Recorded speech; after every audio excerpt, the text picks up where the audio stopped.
Anne Boleyn was Queen of England from 1533 to 1536 as the second wife of King Henry VIII. Her marriage and execution for treason made her central to the political and religious upheaval that marked the English Reformation. Anne was the daughter of Thomas Boleyn, later Earl of Wiltshire, and Elizabeth Howard. She was educated in the Netherlands and France and returned to England in 1522 to marry her cousin James Butler, 9th Earl of Ormond. But the plans fell through. She instead became maid of honor to Queen Catherine of Aragon. In 1523, Anne was secretly betrothed to Henry Percy, but the match was broken off by Cardinal Wolsey. In early 1526, King Henry VIII began his pursuit of Anne. She resisted becoming his mistress. Henry sought to annul his marriage to Catherine, but Pope Clement VII refused. As a result, Henry and advisors like Thomas Cromwell began to sever England's ties with the Catholic Church. Henry and Anne married secretly in November 1532 and formally on 25th January 1533. On 23rd May, Archbishop Thomas Cranmer declared Henry's marriage to Catherine void, and 5 days later declared Henry and Anne's marriage valid.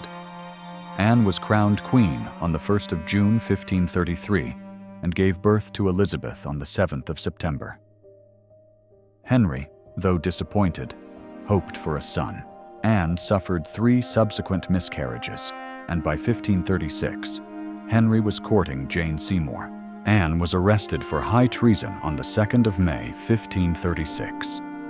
She was imprisoned in the Tower of London and tried before a jury that included her former betrothed, Henry Percy, and her uncle, Thomas Howard.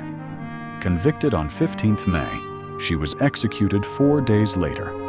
Charges included adultery, incest, and plotting to kill the king. Most historians view them as unconvincing. After Elizabeth became queen in 1558, Anne was venerated as a martyr and heroine of the Reformation, especially in the works of George Wyatt. She inspired many cultural works and has been called the most influential and important queen consort England has ever had. Before marrying Henry, Anne had befriended poet Sir Thomas Wyatt. In 1525, Wyatt separated from his wife. Historians believe his interest in Anne grew that year. In 1532, he accompanied Henry and Anne to Calais. In 1526, Henry pursued Anne, who engaged him through courtly love rituals, but refused intimacy. Within a year, he proposed marriage. They likely did not consummate the relationship until shortly before marriage. Henry, eager for a male heir to avoid civil war, saw annulment from Catherine as essential. Anne used Henry's infatuation strategically. She insisted on marriage and began playing a public role, though not yet as his lover. In 1528, Anne caught sweating sickness at Hever Castle, but recovered under Henry's physician. Anne settled at Greenwich Palace after her coronation to prepare for childbirth. Elizabeth's birth in 1533 was premature and disappointing. The birth had been expected to be a boy, and celebrations were cancelled. As queen, Anne had over 250 servants and 60 maids of honor. On the 8th of January 1536, news came of Catherine's death. Henry celebrated in yellow. Anne attempted peace with Mary, but Mary rebuffed her, possibly due to poisoning rumors. Modern experts now attribute Catherine's death to heart cancer. Anne, pregnant again, feared the consequences of not having a son. Jane Seymour, a maid of honor, attracted Henry's interest. Anne reportedly tore a locket with Henry's portrait from Jane's neck in anger. Later that month, Henry was injured in a tournament, and Anne miscarried a male fetus. The miscarriage coincided with Catherine's burial and was seen by Chapuis as the beginning of the end for Anne. Scholars speculate Anne had 2 stillbirths before 1536. Gynecologist John Dewhurst suggested she experienced pseudocyesis, a false pregnancy condition. After this miscarriage, Henry accused Anne of using sortileges, deception or spells, to seduce him. Jane Seymour moved into royal quarters. Anne's brother George was denied the Order of the Garter given to Nicholas Carew. Eric Ives believed Thomas Cromwell engineered Anne's fall due to policy disputes. Anne favored charitable redistribution of church funds and a French alliance, while Cromwell preferred an imperial alliance and strengthening royal finances. Cromwell's biographer, John Schofield, disagreed, citing insufficient evidence for a conspiracy. Anne was arrested on the 2nd of May, 1536, and taken to the Tower.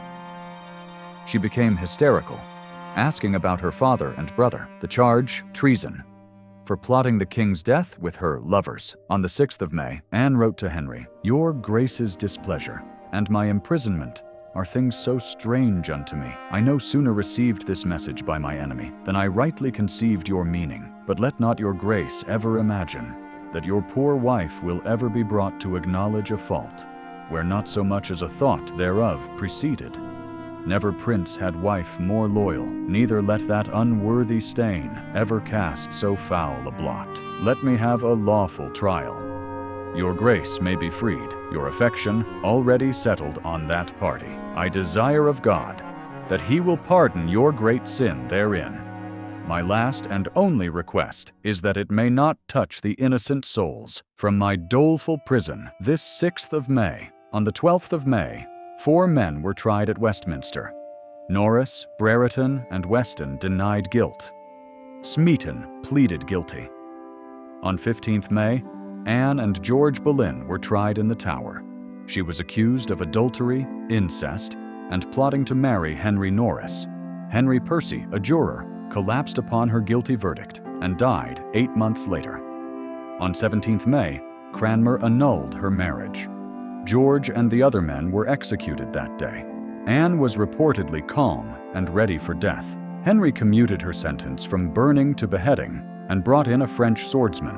On the 19th of May, Anne was taken to a scaffold on the north side of the White Tower.